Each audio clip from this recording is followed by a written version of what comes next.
বঙ্গবন্ধু ডাক না দিলে 1971 হতো না, আমরা এই বাংলাদেশ পেতাম না। আমরা অকৃতজ্ঞ না, আমরা এই বাংলাদেশকে ভালোবাসি, আমরা বঙ্গবন্ধুকে ভালোবাসি। আমি যাব, আমরা যাব, আমরা সবাই যাব ধানমন্ডি 32-এর ওই পোড়া বাড়িতে গিয়েই আমরা শ্রদ্ধা জানাবো। এখন আমাদের সামনে শুধু 15ই আগস্ট ধানমন্ডি 32, আমরা সেখানে যাব, সবাইকে ডাকছি আসুন। ঠিক আছে, ঠিক আছে, তো প্রচুর তো আবেগ দেখাচ্ছেন। আসেন আমরা দেখি শেখ মুজিবের স্থান আমাদের ইতিহাসে কোথায় হবে। আজকে সেই পর্যালোচনা করব।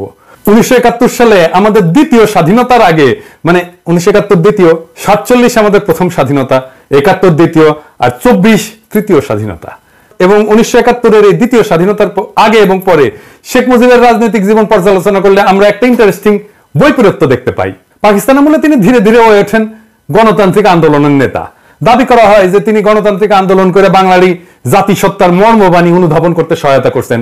এটা ঠিক যে তিনি 6 দফার আন্দোলন করছিলেন। তার প্রথম দফাতেই ছিল একটা গণতান্ত্রিক শাসন পদ্ধতির প্রবর্তন দাবি করা। সেই দফায় বলা হয়েছিল লাহোর প্রস্তাবের ভিত্তিতে সংবিধান রচনা করে পাকিস্তানকে একটি ফেডারেশনে পরিণত করতে হবে, যেখানে সংসদীয় পদ্ধতির সরকার থাকবে এবং প্রাপ্তবয়স্ক নাগরিকদের ভোটে নির্বাচিত আইন পরিষদ সার্বভৌম হবে। সুতরাং দেখা যাচ্ছে শেখ মুজিব প্রথম স্বাধীনতা যুদ্ধের আগে সংসদীয় পদ্ধতির পক্ষে ওকালিত করছিলেন এবং জাতির কাছে নিজেকে উপস্থাপিত করছিলেন গণতান্ত্রিক সংগ্রামের নেতা হিসাবে। 71-এর স্বাধীনতার পরে বাংলাদেশবাসী কি লক্ষ্য করলো? বিপন্ন বিস্ময়ে দেখলো গণতন্ত্রের ধ্বজাধারী মুজিব কি দ্রুততার সাথে সংসদীয় পদ্ধতিকে ছুঁড়ে ফেলা ফ্যাসিবাদী একনায়কতন্ত্র কায়েম করলো। সেই সময়ের বিরোধী রাজনৈতিক দলগুলোর সংখ্যা এবং শক্তি ছিল খুবই সীমিত এবং নগণ্য। সেই অল্প সংখ্যক সীমিত কণ্ঠ তার সহ্য হয়নি। সকল রাজনৈতিক দলের বিলুপ্ত ঘটায় স্বৈর শাসক মুজিব অতি দ্রুতই প্রতিষ্ঠা করলেন কুখ্যাত বাকশাল। সংসদে বাকশাল অনুমোদনের মাত্র 15 মিনিটের মধ্যে নিয়ম বহির্ভূতভাবে প্রেসিডেন্ট পদে শপথ নিয়ে তিনি বনে গেলেন দেশের সকল ক্ষমতার একছত্র অধিকারী। তাকে অপসারণের কোনো ধারা রাখা হলো না। তার কীর্তিকলাপ এতটাই ভয়ঙ্কর ছিল যে তখন তাকে তাজউদ্দিন আহমেদ হিসার করে দিয়ে বলছিলেন যে আপনাকে শান্তিপূর্ণ পথে অপসারণ করার পথ আপনি বন্ধ করে দিলেন। সেই সময়কার বাকশালের স্লোগান ছিল এক নেতা এক দেশ, বঙ্গবন্ধুর বাংলাদেশ। শেখ মুনি আরো এক ধাপ আগায় যেয়ে বলতেন জনতার শাসন নয়, মুজিবের শাসন চাই। অন্য সকল ফ্যাসিবাদী রাষ্ট্র এবং সরকারের মতো মুজিবের বাংলাদেশে হয়ে গেল এক দলের অধীনস্থ এক ব্যক্তির শাসন। একটা রাষ্ট্রের 3টা শাখা বা অংশ থাকে: নির্বাহী বিভাগ অর্থাৎ প্রশাসন, আইন বিভাগ অর্থাৎ সংসদ এবং বিচার বিভাগ অর্থাৎ আদালত। মুজিবের হাতে কুক্ষিগত হলো এই সবগুলি বিভাগ। তিনি নিজেই পরিণত হলেন রাষ্ট্রে। ঠিক একইভাবে হাসিনা পরিণত হয়েছিল অতি রাষ্ট্রে। এইভাবেই স্বাধীনতা যুদ্ধ পূর্বকালের গণতান্ত্রিক অধিকার আদায়ের সংগ্রামের নেতা মাত্র 4 বছরের কম সময়ের মধ্যে বাংলাদেশে ফ্যাসিবাদী একনায়কতন্ত্রের আইকন হয়ে উঠলেন। ফ্যাসিবাদের এমন একটা আইকন স্বদেশের গণতন্ত্র, মানবাধিকার, এমনকি স্বাধীনতা, সার্বভৌমত্ব, আঞ্চলিক অখণ্ডতার প্রতি কত বড় হুমকি সেটা তৎকালীন সমাজের সকলেই অনুধাবন করছিলেন। সেই কারণেই ফ্যাসিস্ট শেখ মুজিবের নিষ্ঠুর, আকস্মিক, রক্তাক্ত এবং মর্মান্তিক মৃত্যুতে দেশবাসী চমকিত হইল, হাত ছেড়ে বাঁচছিল এবং খুশিতে আনন্দে ফেটে পড়ছিল। এডিটর সাহেব, এখন সেই পার্টি সং বাজান, যেই পার্টি সং আমাদের বাজানো উচিত ছিল 1975-এর 15ই আগস্টের পরে। সেই একদল বীর সেনানী, সেনাপতি এবং সৈনিকদের উদ্দেশ্যে যারা রাজতান্ত্রিক সমাজতন্ত্রের অন্ধগলিতে ঢুকে পড়া দিশেহারা বাংলাদেশকে তখন মুক্তবাজার অর্থনীতি এবং গণতান্ত্রিক বিকাশের মুক্ত স্বাধীন পদে পুনঃস্থাপন করেছিল। এদের সকলেই ছিলেন 71-এর স্বাধীনতা সংগ্রামে অংশগ্রহণকারী বীর মুক্তিযোদ্ধা। আমরা তাদের অবদান এবং আত্মত্যাগের কথা ভুলে গেছি। ওই সকল বীরকে সঠিকভাবে মূল্যায়ন, স্মরণ, শ্রদ্ধা করতে ব্যর্থ হয়েছি বলেই এই প্রিয় স্বদেশ এখনো দুর্গতি থেকে বের হয়ে আসতে পারেনি। 15ই আগস্ট ছিল একটা বিপ্লব, যে বিপ্লবের ওনারশিপ কেউ নিল না, কিন্তু জনতা সেই বিপ্লবের নায়কদেরকে অভিষিক্ত করছিল রাজপথে উচ্ছ্বাস করে, উল্লাস করে। বাংলাদেশের ইতিহাসের নায়করা হলো উপেক্ষিত, আর সেটাই হয়ে উঠলো বিপ্লবকে সংহত না হতে দেওয়ার প্রথম ধাপ। বিপ্লব হয়ে গেল বেহাত। সে বিষয়টা আজকে আর আলাপ না করি, কিন্তু আমি অগাস্ট বিপ্লবের সমস্ত সেনানায়কদেরকে, সমস্ত সৈনিকদেরকে আমার বিপ্লবী সালাম জানাই। আজ আবার একটু হিসাব মিলায় দেখা যাক স্বাধীন বাংলাদেশের প্রথম শাসক শেখ মুজিব কি কি মহা অপকর্ম করছিল। স্বাধীন দেশে সরকারিভাবে বিচার বহির্ভূত প্রথম হত্যাকাণ্ডটি ঘটে শেখ মুজিবের নির্দেশে। বিপ্লবী বামপন্থী নেতা সিরাজ শিকদারকে খুন করেই তিনি ক্ষান্ত হন নাই। জাতীয় সংসদে দাঁড়িয়ে দম্ভভরে চিৎকার করে ঘোষণা করছিলেন, কোথায় সেই সিরাজ শিকদার? তখনই দেখা গেছে শেখ মুজিবুর রহমান নিজেকে মানুষের বাঁচা মরার নিয়ন্তা ভাবতে শুরু করছিলেন। বিপ্লবী সিরাজ শিকদারকে খুন করার মধ্যে দিয়ে মুজিব বিচার বহির্ভূত হত্যা এবং খুন গুমের কালো হাত উদ্যত করছিলেন। শীঘ্রই তা বহুগুণে সম্প্রসারিত হয়েছিল তৎকালীন বৈষম্য বিরোধী সংগ্রামরত হাজার হাজার বাম প্রগতিশীল নেতা কর্মী সংগঠকদের দিকে। কেউ রেহাই যায় নাই।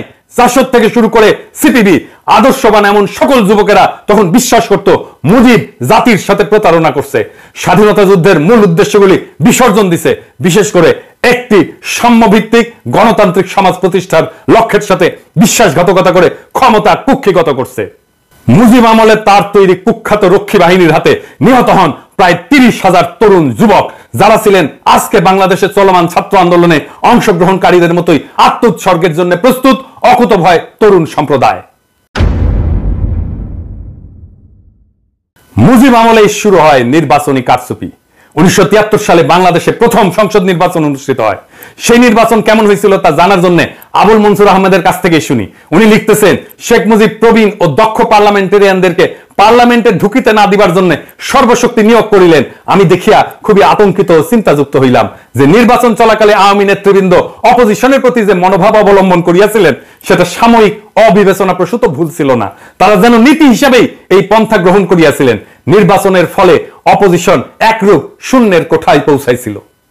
আবুল মনসুর আহমেদ ইনি ছিলেন শেখ মুজিবের রাজনৈতিক গুরু এবং আমাদের মাহফুজা নামের বাবা। সে নিশ্চিতভাবে জিততো, আওয়ামী লীগ নিশ্চিতভাবে জিততো বা সংখ্যাগরিষ্ঠ হইতো, তাও কেন এই ঘৃণিত কারচুপি সে করলো? এটা নিয়ে অনেকেই বিস্মিত হয়েছিলেন, কিন্তু উত্তর পান নাই। আজ আমরা সেই উত্তর শুনবো, কেন নিশ্চিত বিজয় যেন কারচুপির পথে শেখ মুজিব অগ্রসর হয়েছিল।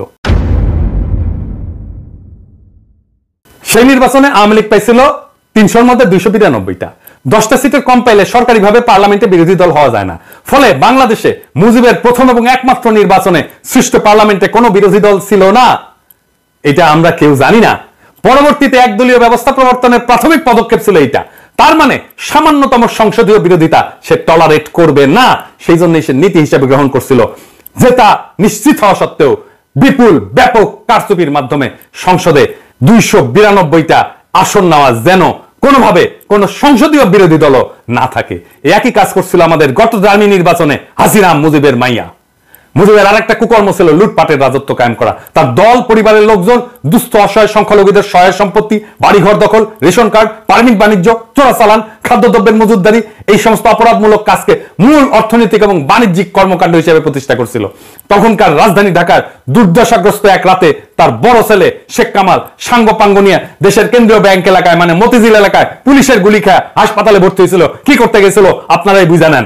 ডাকসুর নির্বাচন পর্যন্ত নিশ্চিত হার যায় না, ব্যালট বাক্স চিন্তাই করছিল। এই শেখ কামাল শেখ মুজিবের কুপুত্র একটা ঝুট খোলা জিপ নিয়ে দাপায় বেড়াইতো তার গুন্ডা বা সঙ্গীদের নিয়ে সারা ঢাকা, যারে পাইতো তারাই তারা করতো। আহমেদ সফারে তারা করছিল, নিউ মার্কেট এলাকায় তারা করছিল। আহমেদ সফা জান নিয়ে দৌড় দিছিল এই শেখ কামাল। শেখ মুজিব গোপালগঞ্জ থেকে আসা সামন্ত প্রভুর মতো করে দেশ চালাইতে চাইছিল। তিনি হয়তো নিজেকে গোপালগঞ্জের রাজবংশের প্রতিদ্বন্দ্বী মুসলিম শাসক মনে করতেন। এমনই ছিল তার জ্ঞান গরিমার সর্বোচ্চ স্তর। কোনো লেখাপড়া জানতো না, কিছু লেখাপড়া করে না। তার সাথে জেল খাটছে এরকম একজনের কাছ থেকে আমি শুনছি, আমি আর নাম না কই আর কয়াই দিই, ওই যে মূলধারা 71-এর লেখক। উনি বলছিল আমাকে যে শেখ মুজিব একটা বই নিয়ে যায় জেলখানায় যাওয়ার সময়, আর ওই বইয়ের এক পৃষ্ঠা সারাক্ষণ পড়ে এবং জেল থেকে বের হওয়ার সময় ওই এক পৃষ্ঠা সে শেষ করতে পারে না। ও দেখায়, কেউ আসলে দেখা বই খুলে দেখায় যে আমি বই পড়িচ্ছি, আর ওই এক পৃষ্ঠা সে জীবনে শেষ করতে পারে না। এই হচ্ছে ওর জ্ঞান গরিমার স্তর। মুজিবের অর্থনৈতিক নীতি দেশকে এতই ভয়ঙ্কর পরিস্থিতির মধ্যে ফেলছিল যে 1974 সালে বাংলাদেশ এক ভয়াবহ দুর্ভিক্ষে পতিত হয়েছিল। মুজিব সৃষ্ট সেই দুর্ভিক্ষে কয়েক লক্ষ দরিদ্র পীড়িত নিঃস্ব নিরীহ মানুষ মৃত্যুবরণ করছিল, আর দারিদ্র্যের সীমানার নিচে পতিত হয়েছিল 65% বেশি মানুষ। নোবেলজয়ী অর্থনীতিবিদ অমর্ত্য সেন তার গবেষণায় দেখাইছিলেন সেই দুর্ভিক্ষ খাদ্যের অভাবের জন্য ঘটেনি, ঘটছিল মজুতদারির কারণে। আর মুজিব কতই নির্লজ্জ, এই দুর্ভিক্ষের সময় সে তার ডাইনিং টেবিল সাজায় 14 পদের খাবার দিয়ে সে লাঞ্চ করত, সেটা আবার পত্রিকাতেও ছাপা হইতো।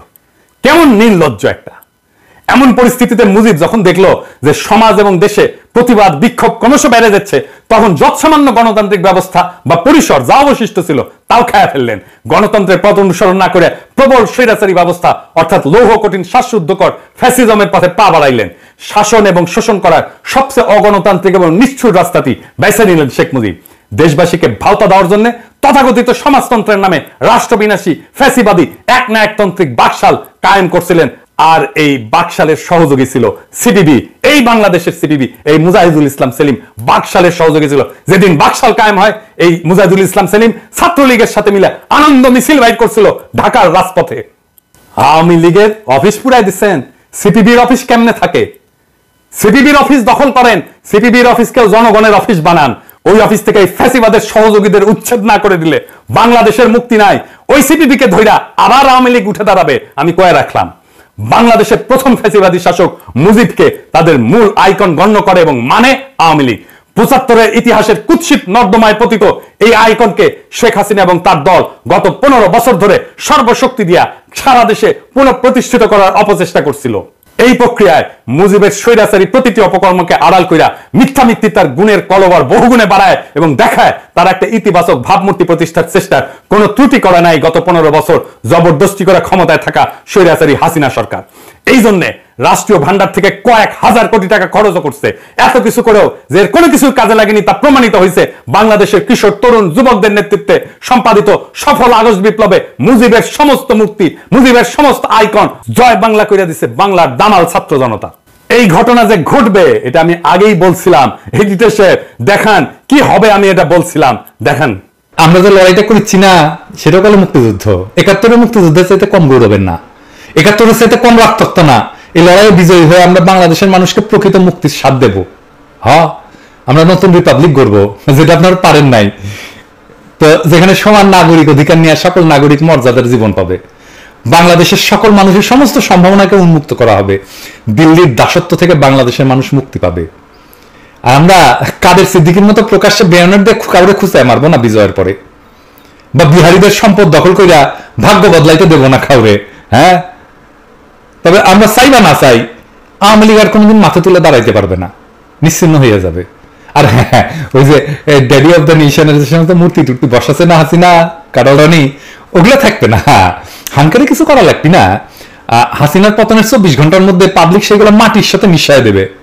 বাংলাদেশ রাষ্ট্র প্রতিষ্ঠার পর শেখ মুজিব কখনোই দেশের ঐক্য এবং জাতীয় সংহতির প্রতীক হিসেবে আবির্ভূত হননি। তিনি ছিলেন গাজী গোলাম মোস্তফার মতো চোর, ডাকাত, নিকৃষ্ট দুর্বৃত্তদের নেতা। ৭১-এর পরে শেখ মুজিব হয়েছিলেন দুর্বৃত্তদের নেতা, জনতার নেতা না। গত শতাব্দীর ৬০-এর দশকের শেষ ভাগে বাংলাদেশের সবচেয়ে মেধাবী তরুণেরা আওয়ামী লীগের ছাত্র সংগঠন ছাত্রলীগের সাথে যুক্ত হয়েছিল। একটা বৈষম্যহীন সমাজের ধারণায় উদ্দীপিত ছিল ওই তরুণেরা। সমাজতন্ত্র প্রতিষ্ঠার স্বপ্নে চালিত হয়ে এই তেজোদ্দীপ্ত অংশই আওয়ামী লীগে ঘটাইছিল বিপ্লবী রূপান্তর। তারাই ব্যাপকভাবে যোগ দিছিল মুক্তিযুদ্ধে। স্বাধীনতা যুদ্ধের ব্যাপক বিশাল যজ্ঞের মধ্যে এই বিপ্লবী অংশ দলটির সনাতনী নেতাদের বিরুদ্ধে চলে গেছিল। বিপরীতে চিরায়ত পুরনো প্রাচীন আওয়ামী নেতার সংগঠকদের প্রধান এবং আসল নেতা ছিল শেখ মুজিবুর রহমান। ওই সনাতনী অংশ তারা পাকিস্তানের মতোই শোষণ, বঞ্চনা, বৈষম্যের আর একটা দেশ বানাইতে চাইতো, যার মালিক হবে তারা। আওয়ামী লীগের ভেতরকার সে সকল রাজনীতিকদের গুরু ছিলেন এই এই এই এই এই এই এই এই এই এই সরাদি বডিগার্ড। ৬৯-এর গণ অভ্যুত্থান, ৭০-এর সাধারণ নির্বাচন এবং ৭১-এর মুক্তিযুদ্ধের মধ্যে দিয়ে যে আত্মত্যাগী বিপ্লবী অংশ আওয়ামী লীগকে রাষ্ট্র ক্ষমতা উপহার দিছিল, মুজিব সরকারের দায়িত্ব হাতে পেয়ে তাদেরকেই সবচেয়ে বেশি অবজ্ঞা করছেন, ঠেলে দিচ্ছেন দূরে, বহু দূরে, নীতি নির্ধারণের সীমানার বাইরে। তাদের লালিত স্বপ্ন এবং আকাঙ্ক্ষার বিপরীতে তিনি সর্বশক্তি নিয়ে দাঁড়ায় গেছেন। নিজের ভাগিনা শেখ মুনিকে সর্বাধিক গুরুত্ব দিয়া ফ্যাসিবাদের ভ্রূণ সৃষ্টির এবং লালনের প্রথম পর্বের কাজ শুরু করছেন। শেখ মুজিব তার দলের পরীক্ষিত এবং সবচেয়ে সম্ভাবনাময় ৮০% তরুণ এবং যুবককে ঠেলে দিছিলেন বিরুদ্ধ পক্ষে। পর্যায়ক্রমে সেখান থেকে তার বিরুদ্ধে সংগ্রামরতদের সবচেয়ে বড় সংগঠন জাসদ জন্ম নেয়। মুজিব কখনোই দেশের ঐক্য এবং সংহতির প্রতীক বা ইউনিফাইং ফিগার ছিলেন না।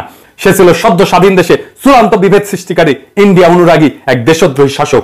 সে ছিল অত্যাচারী, লুটেরা এবং কুখ্যাত এক মহারাজ, ইতিহাসের নিকৃষ্টতম খলনায়ক। তার খুনি পাপিষ্ট কন্যা শেখ হাসিনা, মা দুর্নীতি এবং দুর্বৃত্তপরায়ণ শেখ পরিবার এবং ফ্যাসিস্ট দল আওয়ামী লীগ দেশবাসীর কাছে ঘৃণিত, নিকৃষ্ট, ব্যর্থ শাসক মুজিবকে নানান মহিমায় মহিমান্বিত করে দলীয় সম্পত্তি এবং প্রশ্নহীন আনুগত্য প্রতিষ্ঠার ভয়ঙ্কর প্রতীকে পরিণত করছিল, যা আগস্ট জনরোষের আগুনে পুড়ে কয়েক ঘন্টার মধ্যে নিশ্চিহ্ন হয়ে গেছে। হাসিনা কিভাবে মুজিবের ঐতিহ্যকে বহুগুণে ছাড়াই গেছে, আসেন সেটা দেখি। প্রথমত, শেখ মুজিব সদ্য স্বাধীন এবং অপার সম্ভাবনাময় বাংলাদেশে নির্বাচন ব্যবস্থার কারচুপির যে ধারা শুরু করছিল, খুনি হাসিনা সেই জাল জালিয়া থেকে আরো ভয়াবহ পর্যায়ে অধঃপতিত করছে। ভোটচোর হাসিনা প্রকৃতপক্ষে নির্বাচনকে নির্বাসনে পাঠাই দিছিল। গত 7 জানুয়ারিতে অনুষ্ঠিত ভোটারবিহীন দামি নির্বাচনের মধ্য দিয়ে সে জনপ্রতিনিধিত্ব যাচাইয়ের ব্যবস্থা ধ্বংসের নিকৃষ্ট সকল ধারণাকে অতিক্রম করে পৃথিবীতে কলঙ্কের এক নতুন দৃষ্টান্ত স্থাপন করছিল। দ্বিতীয়ত, মুজিবের একটা গুম বাহিনী ছিল, সাদা টয়টায় ঘুরে বেড়াইতো, যাকে তাকে তুলে নিয়ে যেত তাকে আর খুঁজে পাওয়া যেত না। একই রকম ভাবে হাসিনারও গুম বাহিনী ছিল। খুনি হাসিনা বিচার বহির্ভূত হত্যাকাণ্ডে এত ব্যাপকভাবে বৃদ্ধি করে যে এক পর্যায়ে আমেরিকা র্যাবের উপরে নিষেধাজ্ঞা জারি করতে বাধ্য হয়। এটাই ছিল দস্যুরানী হাসিনার বিশাল উন্নয়ন ঘটানোর সহস্র গল্পের পিছনে লুকায় থাকা তার আসল কাহিনী। তার আমলে হাজার হাজার লোক মারা গেছে, অজস্র মানুষের জীবন প্রদীপ নিভে গেছে, অসংখ্য মানুষ পঙ্গু হয়েছে, দৃষ্টিশক্তি হারাইছে, দেশান্তরী হয়েছে। পুলিশ, আনসার, র্যাব, বিজিবি এবং আওয়ামী লীগ ও তার বিভিন্ন অঙ্গ সংগঠন এবং ভয়ঙ্কর ছাত্রলীগের সন্ত্রাসী হামলায় প্রাণ হারাইছেন বহু নারী পুরুষ। স্বদেশের শত শত নাগরিককে গুম করা হয়, তাদের উপরে চালানো হয়েছে অমানবিক নির্যাতন। এমন নির্মম অত্যাচারের জন্য তার যে সমস্ত বন্দিশালা বা আয়নাঘর তৈরি করছে সেই সব দেখে এবং সেখানে আটকদের উপরে ভয়াবহ নিপীড়নের বিবরণ শুনে দেশবাসী এবং বিশ্ববাসী আজ স্তম্ভিত এবং বাকরুদ্ধ হয়ে পড়ছে। তৃতীয়ত, স্বৈরাচারী মুজিব লুটপাটের যে রাস্তা তার মেয়েকে দেখাই দিয়েছিল, খুনি হাসিনার আমলে সেই সড়ক দৈর্ঘ্যে প্রস্থে শতগুণে বেড়া গোটা অর্থনীতিকে গিলে ফেলছে। আজ অবস্থা এমন পর্যায়ে পৌঁছেছে যে হাসিনা সামান্য পিয়নো 400 কোটি টাকার মালিক বনে গেছে। উন্নয়নের ধোঁয়া তুলে হাসিনা এবং তার লেসপেন্সারেরা এবং সহযোগীরা দেশ থেকে 80 বিলিয়নেরও বেশি ডলার বিদেশে নিয়ে গেছে। তার উৎসাহ এবং প্রত্যক্ষ সহযোগিতায় এই সমস্ত লুটেরাদের জন্য বিভিন্ন উন্নত দেশে তৈরি হয়েছে বেগম পাড়া। চতুর্থত, দেশের সকল বিরোধী দলের বিরুদ্ধে অভূতপূর্ব দমন নীতি চালায়। রাজনৈতিক প্রতিপক্ষে লাখ লাখ নেতাকর্মীকে বিনা বিচারে আটকাই রেখা, লক্ষ লক্ষ মিথ্যা মামলা দিয়া, এলাকা ছাড়া, থানা ছাড়া, জেলা ছাড়া কইরা পুরা নির্বাচনী ব্যবস্থা ধ্বংস করে দিয়ে খুনি হাসিনা দেশকে বিরোধী রাজনীতি শূন্য করে ফেলতে চাইছিল। প্রকৃতপক্ষে সে নব্য বাকশালের পত্তন করছিল। দেশের নির্বাহী, আইন, বিচার বিভাগ এই সবই সে ঢুকায় ফেলছিল তার হাতের মুঠায়। বেঘরে নিহত তার বাবার মতো সেও নিজেকে স্থাপন করছিল রাষ্ট্রের উপরে এক অতি রাষ্ট্রের ভূমিকায়। পঞ্চমত, ভিন্ন আরেক দিক থেকে তুলনা করলে মুজিবের বাকশালের চেয়ে খুনি হাসিনার নব্য বাকশাল ছিল অনেক বেশি ভয়ঙ্কর। আর তা হলো আইকন মুজিবের আদলে সে ফ্যাসিবাদী বাকশালী শাসন কায়েম রাখার জন্য লক্ষ পানের বিনিময়ে অর্জিত আমাদের স্বাধীনতা, সার্বভৌমত্ব, আঞ্চলিক অখণ্ডতাকে বিসর্জন দিয়া দেশটাকে ইন্ডিয়ার উপনিবেশ বানাই দিছিল। মোদির মৌলবাদী হিন্দুস্তানের সক্রিয় সাহায্য ছাড়া হাসিনার পক্ষে তার ফ্যাসিবাদী শাসন তথা মুজিবীয় আইকন এবং মিথ্যার ভরা ভাবমূর্তি বজায় রাখার আর কোনো উপায় বা পথ অবশিষ্ট ছিল না। জরুরি আর একটা দিক আমাদের নিরীক্ষা করা উচিত। কি সেই দিক? আইকন হিসাবে মুজিবকে মেনে নিলে তা কেবল খুনি হাসিনা এবং তার পরিবারের ফ্যাসিবাদী শাসনের অধীনে প্রজন্মের পর প্রজন্ম কাটানোর জন্য যথেষ্ট ছিল না। একই সাথে আওয়ামী লীগ ইন্ডিয়ার কাছে গোটা বাংলাদেশকে বন্ধক দিয়া মুসলিম বিদ্বেষী প্রতিবেশী দেশের উপনিবেশের প্রজার দুর্ভাগ্য বরণে বাধ্য করতে চাইছিল আমাদেরকে। এর বিরুদ্ধে আমরা আমাদের দ্বিতীয় মুক্তিযুদ্ধ শুরু করছিলাম।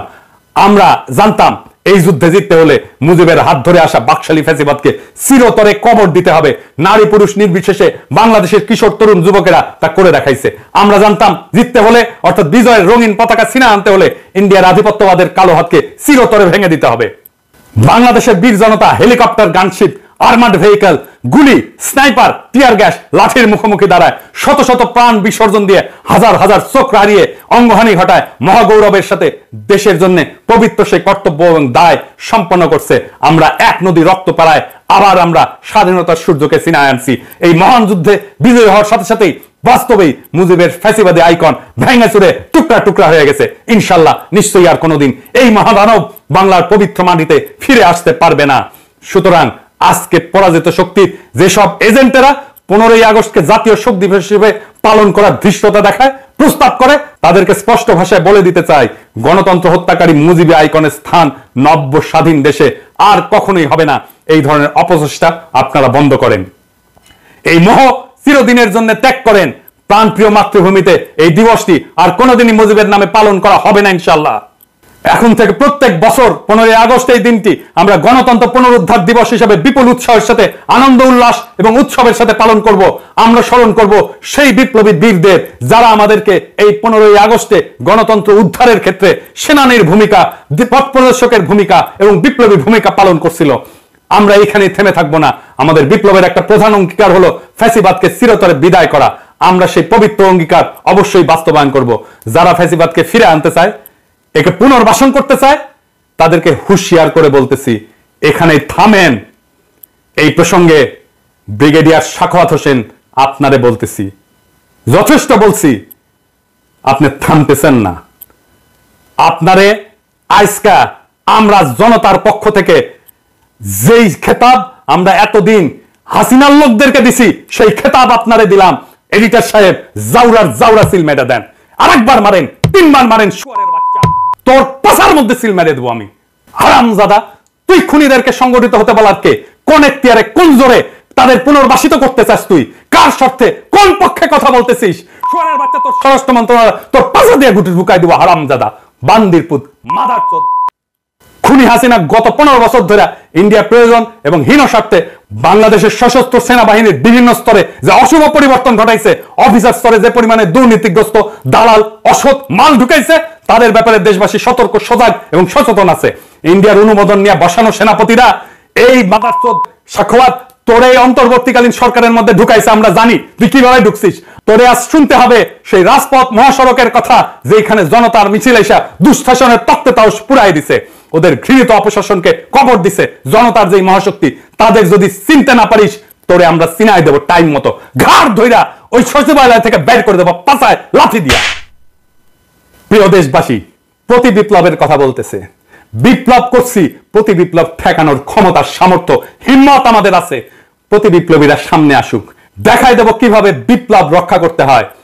আমরা শহীদদের কাছ থেকে শিখছি কিভাবে জীবন দিতে হয়, আমরা শহীদদের কাছ থেকে শিখছি কিভাবে বুক চিতায় দাঁড়াইতে হয়, আমরা শহীদদের কাছ থেকে শিখছি কিভাবে বিজয়কে সংহত করতে হয়। আমরা কইরা দেখাবো আসিস কার কত ক্ষমতা আছে, প্রতি বিপ্লব ঘটাইতে আসিস। আমরা আমাদের সরকারকে রক্ষা করব, আমরা আমাদের বিপ্লবকে রক্ষা করব, কিন্তু বিপ্লবের মধ্যে ঢুকে পড়া এই সমস্ত সাখাওয়াতের মাদারচোদ গুলোরে আমরা পাছায় লাথি দিয়ে বাইর করে দেব, এটাও আমরা কয়ে রাখলাম।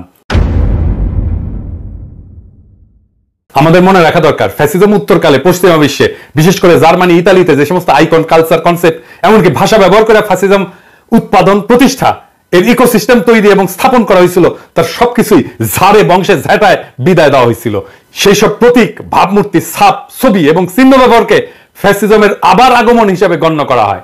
ফ্যাসিস্ট আওয়ামী লীগ এবং এর স্পিরিচুয়াল ফাউন্টেন হেড মুজিবের কল্লাকে বাংলাদেশে আর কখনো জায়গা দেওয়া হবে না। মহান সৃষ্টিকর্তা নিশ্চয়ই বাংলাদেশের মানুষের মধ্যে সেই তৌফিক দান করবেন, যেখানে মুজিবের নাম আছে, নিশানা আছে, গুড়ায় দেবেন বিপুল বিক্রমে। রাষ্ট্রীয় সম্পদ শক্তি ব্যবহার কইরা ফ্যাসিবাদের মতাদর্শিক আইকন হিসেবে সারা দেশে সকল বেসরকারি সরকারি প্রতিষ্ঠানে অজস্র মুজিব কর্নার, মুজিব বন্দনা, নানা চিহ্ন স্থাপন করা হয়েছে। সেই রীতি এবং সংস্কৃতি আর চলতে পারবে না। আমরা আর রাষ্ট্রীয়ভাবে ফ্যাসিবাদ উদযাপনের ধারাবাহিকতা বজায় রাখতে পারি না। এটা শুধু বিশ্বাসঘাতকতাই না, এটা আমাদের জাতির মনন এবং মগজকে বিষাক্ত করে রাখার নামান্তর। তাই এর সবগুলো অতি দ্রুত অপসারিত করতে হবে, ভেঙে চুরমার করে ফেলতে হবে, বাংলাদেশ থেকে সমূলে মুছে দিতে হবে মানবতা বিরোধী, অসভ্য, বর্বর ফ্যাসিবাদীদের সকল ছায়া। আগামী 15ই আগস্ট হবে, যেইখানে মুজিব কর্নার থাকবে সেই প্রতিষ্ঠানের প্রধানের পাশা দিয়ে সব মুজিব কর্নারের জিনিস ঢুকায় দেবেন। এইটাই হবে আমাদের কর্মসূচি। আর অবশ্যই তেল ছাড়া। 2 প্রজন্মের খুনি শেখ হাসিনা জোর জবরদস্তি করে 17 কোটি মানুষের মানবিক মৌলিক রাজনৈতিক অধিকার হরণ কইরা অভাব অনটনে কাঠানো এই রাষ্ট্রের কয়েক হাজার কোটি টাকা খরচ করে তার বাপ মুজিবের জন্ম শতবর্ষ পালন করছিল। এর রেশ, চিহ্ন এবং অবশেষ সমূহ বিদ্যমান থাকলে এগুলো ফ্যাসিবাদের চাষাবাদ এবং দানবীয় উত্থানের রসদ সরবরাহ করবে। আমরা কষ্ট সহিষ্ণু এই বীর জাতিকে আরেকবার সামষ্টিক পাপাচারে নিমজ্জিত করতে পারবো না এবং এর কোনো সুযোগ আর অবশিষ্ট রাখবো না। মুজিব পরিবারের সকল সদস্য এবং শেখ হাসিনার বানানো হাজার হাজার কোটি টাকার মালিকদের কাছ থেকে তাদের সকল সহায় সম্পত্তি রাষ্ট্রায়ত্ত করে বাংলাদেশকে কড়ায় গন্ডায় ক্ষতিপূরণ আদায় করতে হবে। শেখ পরিবার, আওয়ামী লীগ এবং তাদের দোসরেরা নব্য স্বাধীন এই বাংলাদেশ গড়ার কোনো কাজেই লাগবে না, বরঞ্চ তারা নানাভাবে একে বাধা দিতে, অকার্যকর করতে এবং ব্যর্থতায় পর্যবেসিত করার সকল অপচেষ্টা চালাবে। এই সকল স্থাপনা, চিহ্ন, প্রতীক ফ্যাসিজম পুনরুৎপাদনের সহায়ক হবে। সেই জন্য মূল সহ এইসব উপড়ে ফেলাটাই হবে গণঅভ্যুত্থান সংগঠনকারী বিপ্লবীদের একটা বড় আদর্শিক কর্তব্য। সমাজ, সরকার ও রাষ্ট্র থেকে ফ্যাসিবাদীদের উৎখাতে দ্বিতীয় বিশ্বযুদ্ধের পর জার্মানি এবং ইতালিতে যে সমস্ত পদক্ষেপ পদ্ধতি গ্রহণ করা হয়েছিল, বর্তমান বাংলাদেশের পরিস্থিতি ও পরিপ্রেক্ষিত বিবেচনা নিয়ে আমরাও তার প্রয়োগ এবং বাস্তবায়ন করব, যাতে দানব সৃষ্টি হওয়ার মতো সকল দুষ্টক্ষত সমাজ দেহ থেকে চিরতরে দূর করা যায়। এই হাসিনা বাংলাদেশে হিন্দু মুসলমান পাহাড়ি সমতলী আওয়ামী লীগ আওয়ামী বিরোধী মুক্তিযুদ্ধের পক্ষে বিপক্ষে সেকুলার নন সেকুলার জঙ্গি প্রগতিশীল নানা ন্যারেটিভে এই জাতিকে বিভক্ত করছে। মনে রাখবেন, আমরা সবাই বাংলাদেশের নাগরিক। আমাদের সবার সমান অধিকার এই দেশের সম্পদে। আমাদের ঐক্যই আমাদের শক্তি, আমাদের বিভক্তি আমাদের পরাজয়। একজন পাহাড়ি নির্যাতিত হলে সেটা সংখ্যালঘু নির্যাতন নয়, সেটা নাগরিক নির্যাতন। একজন হিন্দু নির্যাতিত হলে সেটা সংখ্যালঘু নির্যাতন নয়, সেটা নাগরিক নির্যাতন। একজন শিবির ক্রসফায়ারে মারা গেলে সেটা হাসিনার মতে জঙ্গি দমন না, সেটা নাগরিক নির্যাতন। আমাদের এই নাগরিক পরিচয় বাদ দিয়ে আমরা যেন রাজনৈতিক প্রশ্নে আর অন্য কোনো পরিচয়কে ধারণ না করি। হিন্দু হিসেবে না, মুসলমান হিসেবে না, পাহাড়ি হিসেবে না, সমতলী হিসেবে না, আমরা আমাদের অধিকারের দাবি করব নাগরিক হিসাবে। গণতন্ত্র অর্জন, প্রতিষ্ঠা এবং রক্ষার এই নব পথযাত্রায় বিশ্বব্যাপী মানবিক মূল্যবোধ বিকাশের সকল ইতিবাচক শিক্ষা, জ্ঞান এবং অভিজ্ঞতা আমরা উদার চিত্তে গ্রহণ করব। ভালো এবং অগ্রগামী সকল কিছুই নব স্বাধীন বাংলাদেশ গড়ার কাজে আমরা ব্যবহার করব। নিশ্চয়ই সৃষ্টিকর্তা আমাদের সহায় হবেন। আগামী দিনগুলোতে আমরা এই একই ধরনের পদক্ষেপ নিয়ে এগিয়ে যাব। বাংলাদেশের পবিত্র মাটি থেকে ফ্যাসিবাদ এবং ফ্যাসিবাদীদের উৎখাত করেই ছাড়ব ইনশাআল্লাহ। এবারের 15ই আগস্ট গণতন্ত্র পুনরুদ্ধার দিবসে এটাই হবে আমাদের ইস্পাত দৃঢ় শপথ। ইনকিলাব জিন্দাবাদ, গণতন্ত্র পুনরুদ্ধার দিবস জিন্দাবাদ, আগস্ট বিপ্লবের বিপ্লবীরা জিন্দাবাদ।